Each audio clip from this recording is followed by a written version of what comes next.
ભાગીદારી પેઢીનું વિસર્જન.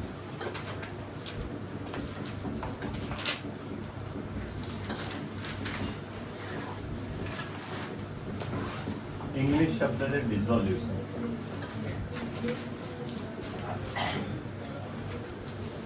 થોડું ઇંગ્લિશ એટલે બી આપણું નોલેજ હોવું જોઈએ કે હવે પછીનું જે બી એજ્યુકેશન રહેશે ઇંગ્લિશમાં રહેશે. ગુજરાતીમાં લેવું હોય ભણવાનું જ નહીં. ઓકે, હા, ભણવાનું. ઓકે, હવે વિસર્જન એટલે શું? ત્યારે જે ભાગીદારી પેઢી ચલાવતા હોય એ પેઢીનો અંત આવે. કોઈ પણ કારણસર એના ઢગલાબંધ કારણો છે, થિયરીમાં આપ્યું છે. કોઈ ભાગીદારને કંઈક નુકસાન થાય, માંદગી, નાદાર થાય, પછી ધંધો સતત નુકસાન કરતો હોય, નફાના કોઈ ચાન્સીસ જ ના હોય, ઘણીવાર કોર્ટે દખલગીરી કરવી પડે, ના કરવી પડે, એ બધું થિયરી માટે બરાબર છે, પણ પ્રેક્ટિકલી એ વિસર્જન કેવી રીતે થાય? હવે જ્યારે ભાગીદારી પેઢીનું વિસર્જન થાય ત્યારે પહેલો સવાલ એ થાય કે હવે ધંધો બંધ થાય છે, એટલે કયા ખાતા બનાવવા? પેઢીનો ધંધો બંધ થાય છે એટલે બંધ કરવા માટે કયા ખાતા બનાવવા એ તમારે અહીંયા શીખવાનું છે. હવે આ ચેપ્ટરનો સૌથી મોટો નેગેટિવ પોઈન્ટ એવો છે તમારા માટે પોઝિટિવ કે મોટા દાખલા કોર્સમાં નથી. હવે લોકોએ ભલે એમ કીધું કોર્સમાં નથી, પણ મોટો દાખલો ના આવડે તો ટૂંકા દાખલા ખબર જ ના પડે. તમને મોટો દાખલો ગણતા જ ના આવડે તો ટૂંકા દાખલામાં ગોખવું જ પડે લિટરલી. એટલે હું શું કરીશ, એક મોટો દાખલો ગણાવીશ અને એના ઉપરથી બધું જ આપણે આમનો જ છે અને ખરા ખોટા છે, પણ એમાં તમને એનો કોન્સેપ્ટ સમજાવવા માટે મારે મોટો દાખલો ગણાવવો જ પડે. લખવું હોય થોડુંક લખવું પડશે.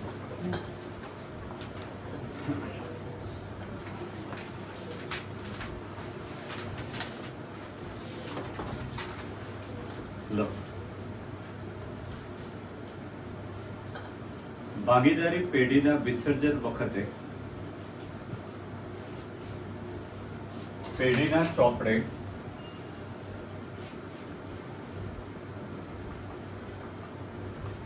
નીચેના ખાતા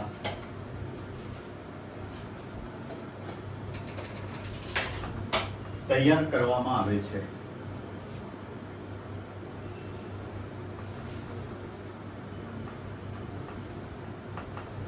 નંબર 1, માલ મિલકત નિકાલ ખાતું.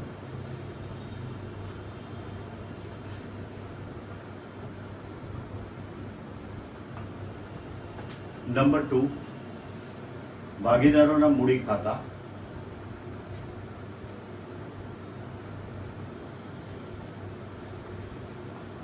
નંબર 3, રોકડ બેંક ખાતું. રોકડ બેંક, રોકડ અને બેંક, રોકડ અથવા બેંક જે લખો એક જ અર્થ થાય. રોકડ બેંક ખાતું. નંબર 1, માલ મિલકત નિકાલ ખાતું. નંબર 1 હવે એમાં હું લખાવું છું કારણ કે આખું ચેપ્ટર આના ઉપર જ છે. માલ મિલકત નિકાલ ખાતું, એમાં પોઈન્ટ્સ લખો. નંબર 1, વિસર્જન સમયે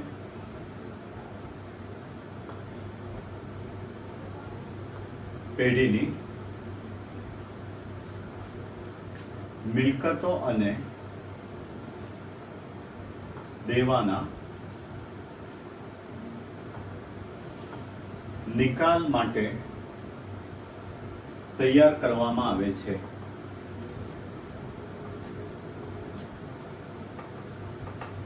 નંબર 2, મિલકતોની ઉધાર બાકી હોવાથી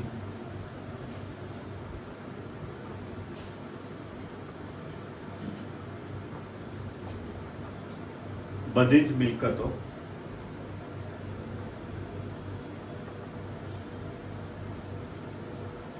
ચોપડે ઉધાર કરવામાં આવે છે. ચોપડે ના લખ્યું તો ચાલો, ઉધાર કરવામાં આવે છે. મિલકતો, એક મિનિટ, મિલકતોની ઉધાર બાકી હોવાથી બધી જ મિલકતો ચોપડે કિંમતે લખી દો, ચોપડે કિંમતે ઉધાર કરવામાં આવે છે. નેક્સ્ટ, તે જ રીતે તે જ રીતે દેવા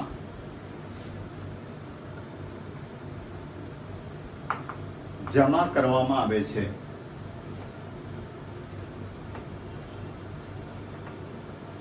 નેક્સ્ટ પોઈન્ટ, મિલકતો બજાર કિંમતે વેચવામાં આવે છે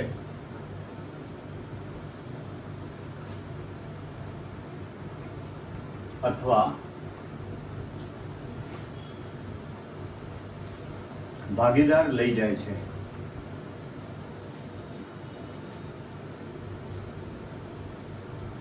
કૌંસમાં બજાર કિંમત ન આપી હોય તો ચોપડે કિંમતે.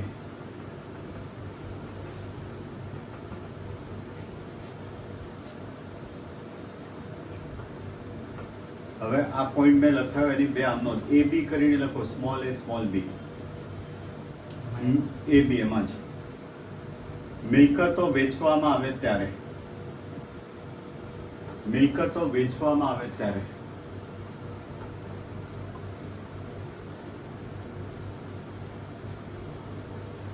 લખવામાં રોકડ બેંક ખાતે ઉધાર તે, રોકડ બેંક ખાતે ઉધાર તે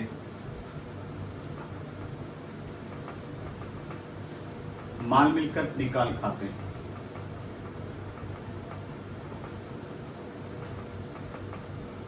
નંબર 2 એટલે એમાં ડી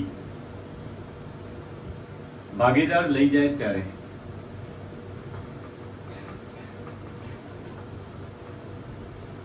આમનો લખો,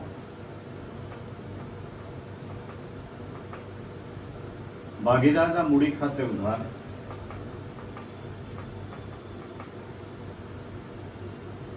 તે માલ મિલકત નિકાલ ખાતે.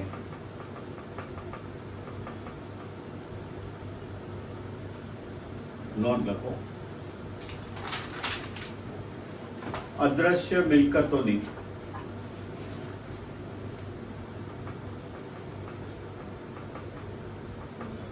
બજાર કિંમત ન આપી હોય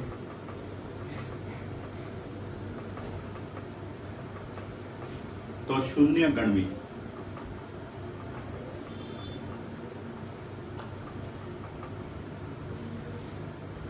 નેક્સ્ટ પોઈન્ટ, દેવા મોટા ભાગે ચોપડે કિંમતે ચૂકવવામાં આવે છે અથવા ભાગીદાર ચૂકવવાનું સ્વીકારે છે.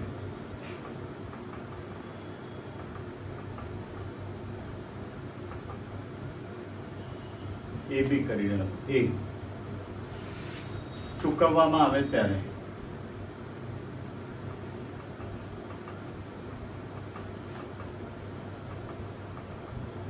મામી નિકાલ ખાતે ઉધાર તે, મામી નિકાલ ખાતે ઉધાર તે રોકડ બેંક ખાતે.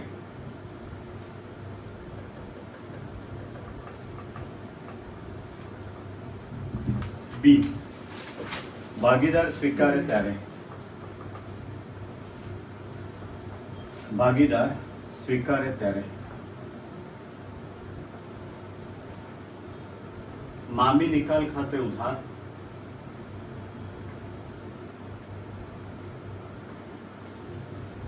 તે ભાગીદારના મૂડી ખાતે.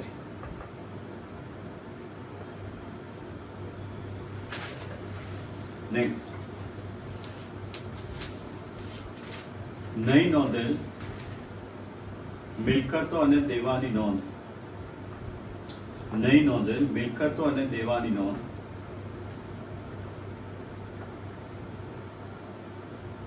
નીચે પ્રમાણે ઉપર પ્રમાણે જ થાય છે, ઉપર પ્રમાણે જ થાય છે.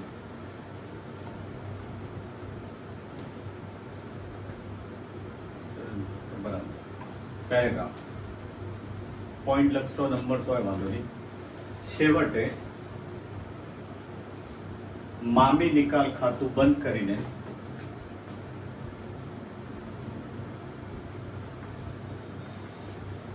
તેનો તફાવત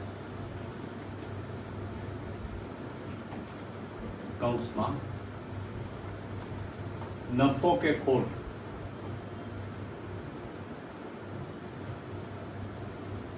ભાગીદારોના મૂડી ખાતે લઈ જવામાં આવે છે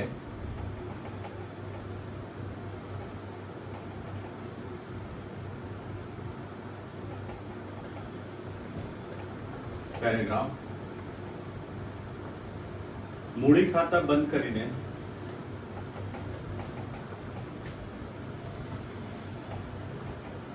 રોકડ બેંક ખાતે લઈ જવામાં આવે છે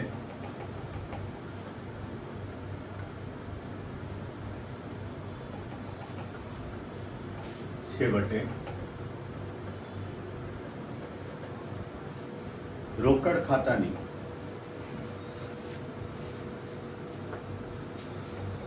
બંને બાજુઓનો સરવાળો સરખો થાય છે. વિસર્જન ખર્ચનું લખાવતું નથી કારણ કે દેવાની જેમ જ ચૂકવાય આવશે દાખલા. ઓકે, હવે આ બધું મેં લખાયું એને સમજાવવા માટે એક દાખલો લો. મોટો દાખલો નહીં લઉં ત્યાં સુધી એક પણ આમનો ખબર નહીં પડે. સ્કૂલમાં કોઈ મોટો દાખલો નહીં ગણાવે, ગોખાવશે આમનો. જ્યારે હું નહીં સમજાવું ત્યાં સુધી ગોખાયેલું બહુ નહીં ચાલે ભાઈ.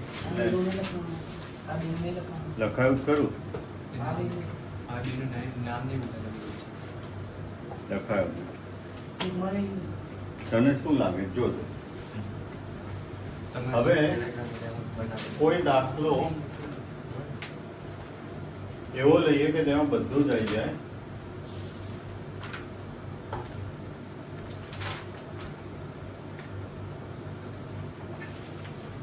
મારે જે લેવું છે ને આમાં દેખાતું નથી. કદાચ એક આ 9મો દેખાય છે. 9મો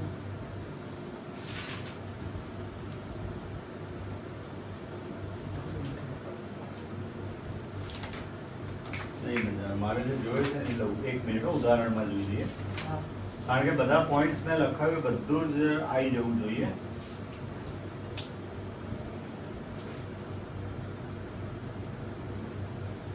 આઈ થિંક આ રહ્યું 296 પર ચોથું ઉદાહરણ કારણ કે બધા પોઈન્ટ્સ લેવા છે મારે. જે લખાવ્યું એ બધું જ 296 પર 4. 296 પર 4 બધા જ ખાતા બનાવવાના છે. જોઈ લો, હું અહીંયા બધું જ કામ કરું છું. ચેપ્ટરનું નામ રવા દો ને, અમારો જગ્યા બહુ નહીં જોઈએ. નંબર 1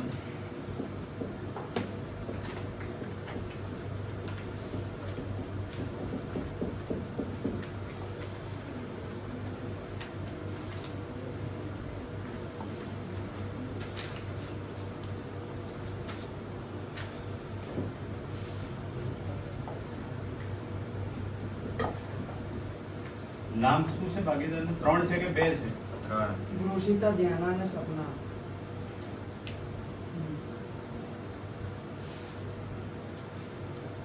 લોન ખાતું બી આપવાનું. એવું બધું નામ લોન ખાતું આમાં જેટલા ખાતા બનાવશો એટલું કન્ફ્યુઝન વધારે થશે. એના કરતા મેઇન જ ખાતા બનાવીએ. વિગત વૃષિતા, ધ્યાના અને સપના. નંબર 3 રોકડ બેંક ખાતું.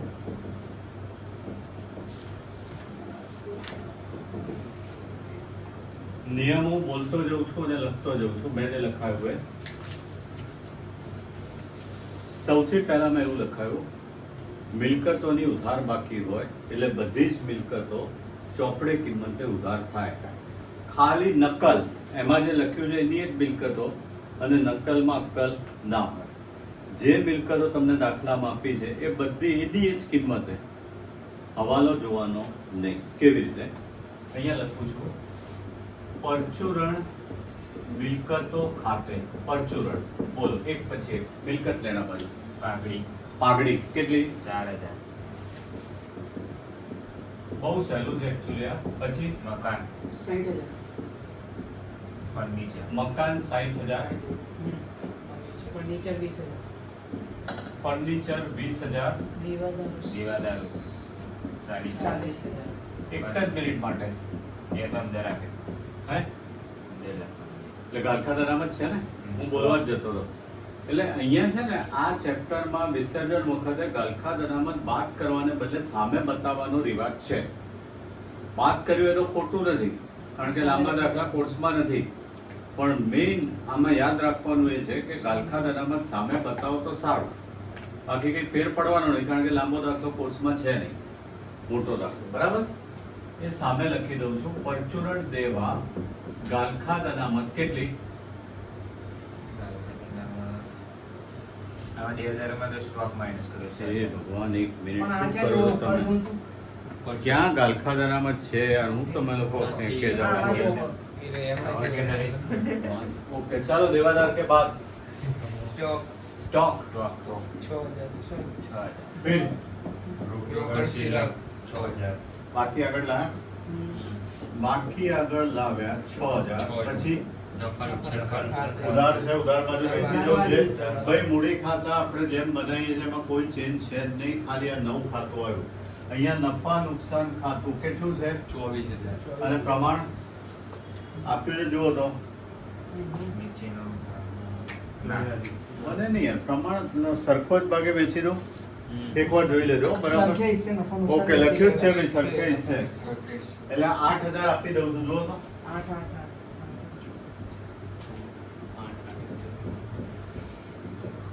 ફિર એટલે ઉધાર હોય તો ઉધાર બાજુ અને જમા હોય તો જમા બાજુ. નેક્સ્ટ લેણદાર લેણદારો કેટલા? જુઓ, 20 મેં મિલકતો ઉધાર કરી, એટલે મૂડી નથી આપી. મૂડી જ ના લાગે ડાયરેક્ટ ક્યાં જોવાય? આ જવાબોમાં જુઓ. ક્યાં જવા આવી જોઈ લે અહીંયા મૂડી તો આલી કઈ નહીં, ઉભા રહો. લેણદાર બોલ્યો છે ને, આખું બોલી જાઓ પેલા, પછી મૂડી બોલો યાર. 20,000. હા, પછી ઉપર ધ્યાનાની લોન બી છે 8,000. ધ્યાનાની લોન 8,000. પછી દેવી ઊંડી 16,000. હવે દેવી બાકી- ઊંડી 16,000. મૂડી બાકી આગળ બાર.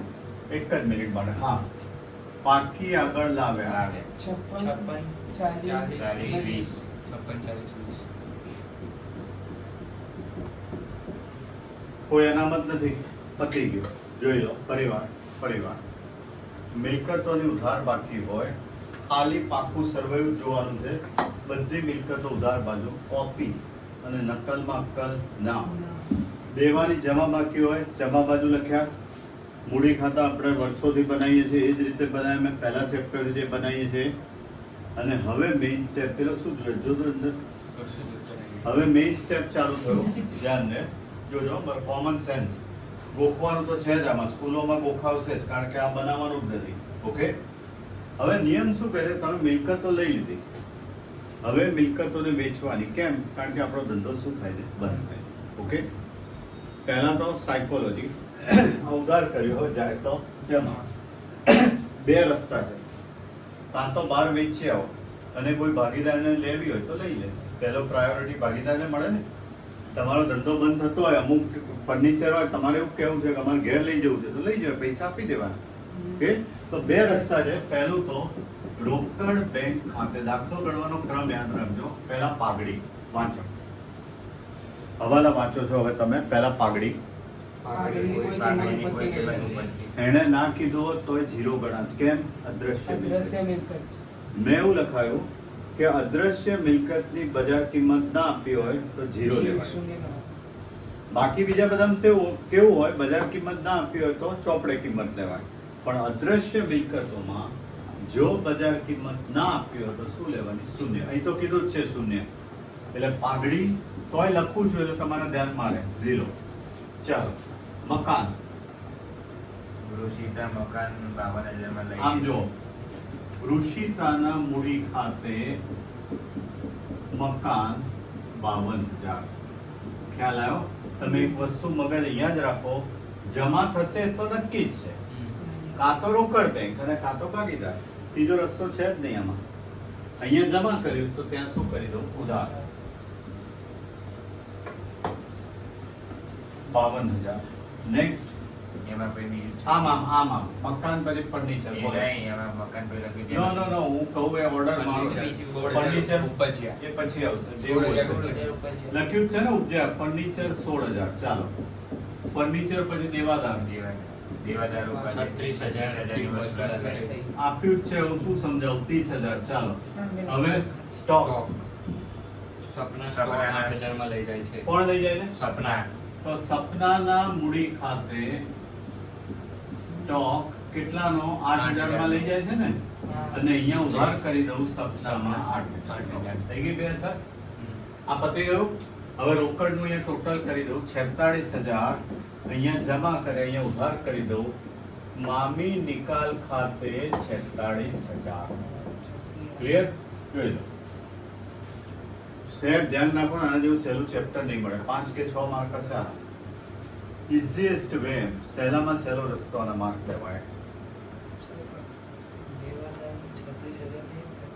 કેટલા આપ્યા જો દેવાના 36,000 આપ્યા. તો 30 કેમ બોલ્યા ભાઈ 36 તો બોલ્યા. હવાલામાં 36 છે 36 જ બોલ્યા. બરાબર આ 36 છે તો 52 થાય ને અહીંયા 52 જોઈ લેજો હજી એકવાર ચેક કરી લેજો ભાઈ વિગત ઓકે ચાલો મિલકતો પતી ગઈ પછી પેલું ઋષિતા મકાનવાળો જે હવાલો હતો ને એના પૈસે કે તેમાં દેવી ઊંડીની રકમ ચૂકવી. મિલકતો દેવી ઊંડી ક્યાં આવી મિલકતો બીજું હવાલો કે પતી ગઈ મિલકતો સીધો આમ સહેજ જ કોમન સેન્સ વાપર આપણો મોટો પ્રોબ્લેમ શું આપણે કોન્સન્ટ્રેટ નથી કરી શકતા હોતા કંઈ છે જ નહીં એમાં કરવાનું આ ઉધાર હતું અહીંયા જમા કર્યું આ જમા છે તો અહીંયા શું થાય ઉધાર થાય કાં તો વેચીશું કાં તો કોઈ ભાગીદાર લઈ જશે એટલે ચૂકવીશું એમ તો રોકડ બેંક ખાતે હવે દેવામાં લેણદારો બોલો ચાલો બોલો આપી દે કિંમત વિસર્જન ખર્ચ 6,000 થયો. લેણદારો લેણદારો. નથી આપ્યું હા, નહીં આપ્યું. એવું નહીં કે ના ચૂકવાય ચૂકવવા તો પડશે ને કેટલા ને લેણદારો 20,000 20,000. જોજો બરાબર હવે કોનો વારો આવ્યો ડી ની લોન કીધું છે કઈ ના 8,000 ધ્યાન રાખજો ઘણા લોકો જો કે હા ભાગીદાર જ છે ના ભાગીદાર નથી એટલે ધોન એટલે એક મિનિટ ભાગીદારની લોન છે ડી લખ્યું છે ધ્યાનાની લોન છે ને એટલે ઘણા લોકો શું કરે છે ભાગીદારની લોન ભાગીદારના મૂડી ખાતે લઈ જાય છે બંને ચાલે અસર તો હરકત થવાની છે ને. ચૂકવવી તો પડશે જ એટલે હું અહીંયા ચૂકવી આપું છું તમે અહીંયા લઈ ગયા હોય તોય વાંધો નથી ખોટું નથી બધે રીતે થાય જવાબ તો સરખો જ આવવાનો ચલો આ પત્ની કેવું લેણદારો ધ્યાનાની લોન આવી ગઈ હવે દેવી ઊંડી બોલો દેવંડી રકમ ચૂકવવાનું સ્વીકારે છે. કોણ ઋષિતા. ઋષિતા. એક મિનિટ હવે આ પહેલા 28 આ જુઓ તો અહીંયા ઉધાર કર્યા ત્યાં જમા કરી દઈએ મામી નિકાલ ખાતે 28,000 અને હવે શું બોલ્યા તમે વૃષિતા એટલે રોકડ બેંક ને બદલે શું આવશે વૃષિતાના મૂડી ખાતે और देवी ઊંડી ને 16,000 અહીંયા ઉધાર અહીંયા જમા મામી નિકાલ ખાતે 16,000 વૃષિતા 16,000. પતિ કે પાકું સરવાયું બધું આવી ગયું હવે આ સિવાય કઈ આપ્યું છે? વિસર્જન ખર્ચ 6,000 થયો. ખર્ચ કરીએ એટલે રોકડ જાય તો જમા. ઉધારવા માટે તો એક જ છે માલ મિલકત નિકાલ ખાતે ઉધાર તે રોકડ ખાતે અહીંયા લખી દઉં છું રોકડ બેંક જે શબ્દ લખો એ વિસર્જન ખર્ચ કેટલા રૂપિયા થયો 6,000. અહીંયા ઉધાર અહીંયા શું કરીશું જમા લખીએ તો સારું અને યાદ રહે ભાઈ પેપર જે ચેક કરતો હોય ખબર પડે એટલે આ પૂછવાનું નથી પણ આમનો તો માં જ આવશે પછી ચોપડાની નોંધાય સ્ટેશનરીનું બિલ 2,000 હા. ચૂકવવું પડશે. સ્ટેશનરી બિલ રોકડ ચોપડાની નોંધાય. રોકડ ચૂકવવાનું દેવું કહેવાય. જાય તો જમા. ઉધારવા માટે તો એક જ છે ઉધારવા માટે તો એક જ છે એટલે અહીંયા લખી દઈએ આપણે સ્ટેશનરી કેટલાનું 2,000 2,000. ઉધાર અહીંયા જમા ध्यान रखो दरेकनी बे सर 2,000 स्टेशनरी हो गया उसके बाद ભૂતકાળમાં માંડી વાળે 4,000 ખાલખાત પૈકી 2,000 વસૂલ મેળવ્યું છે. आवे के जाए रोकड़ આવે. आवे तो ઉધાર. 1,000. कितला 2,000 રૂપિયા. હા 2,000 નુકસાન. માડી વાળા તો નુકસાન ના ગણાય એમાં કારણ માડી જ વાળેલા છે જે આયા નફો કેટલા આયા 2,000 એટલે રોકડ આવે તો ઉધાર 2,000 અને અહીંયા રોકડ બેંક ખાતે 2 થઈ ગયું. હવે કઈ રહ્યું? આમાં તો નફો આવે ખોટે આવે એટલે બે બાજુ ટોટલ કરી જ જોવું પડે. ક્યાં વધારે દેખાય? 104 ને 114 24 એટલે 138 અને 158 થાય આ બાજુ. 6 ને 8 ને 4 12 ના આ બાજુ જ વધારે લાગે છે. આ બાજુ જ વધારે લાગે.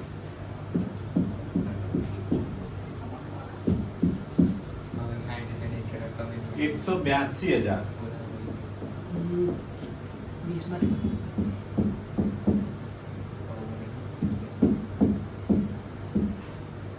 24,000 આવે છે ખોટ. આવી ખોટ 24,000 ખોટ. હવે VDS 8,000 સરખું છે ને? 8,000 અને 8,000 અહીંયા જમા કર્યું ઉધાર ખોટ. હજી ધ્યાન રાખજો બરાબર. મેઇન હવે ધ્યાન રાખવાનું છે. આમાં કોઈ ચોક્કસ બાકી ના હોય ડિફરન્સમાં. કોઈ બી બાજુ હોય. પેલામાં આપણે જોયું હતું નિવૃત્તિ પ્રવેશમાં. આનો ડિફરન્સ 72, 60 ને 68 4,000 ચેક કરી આપો. ક્યાં જાય? રોકડ બેંક. અહીંયા કોના મૂડી ખાતે? વૃષાના મૂડી ખાતે 4,000. ચલો फिर ધ્યાના 88 આ બાજુ આવ્યો ડિફરન્સ. આટલો બધો ડિફરન્સ ના 16 છે. હા 16 એટલે 24,000.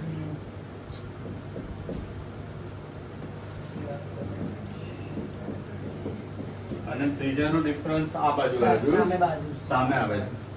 એટલે અહીંયા 24 રોકડ બેંક ખાતે 20 ને 4 24. અને અહીંયા સપનાના મૂડી ખાતે 4,000 58 60 64 28 36 40 ને 24 64 બંને બાજુનું ટોટલ રોકડ ખાતાનું રોકડ ખાતાની બંને બાજુનો સરવાળો છે 64. ખરેખર આમાં કશું જ નથી હો. બધી જ આમનોંધ આની આજુબાજુ જ પડશે. આ દાખલાની આજુબાજુ ચેપ્ટરની બધી જ આમનોંધ પડશે. તમને એવું લાગે કે ટાઈમ રહેશે તો પોઝ કરી દો.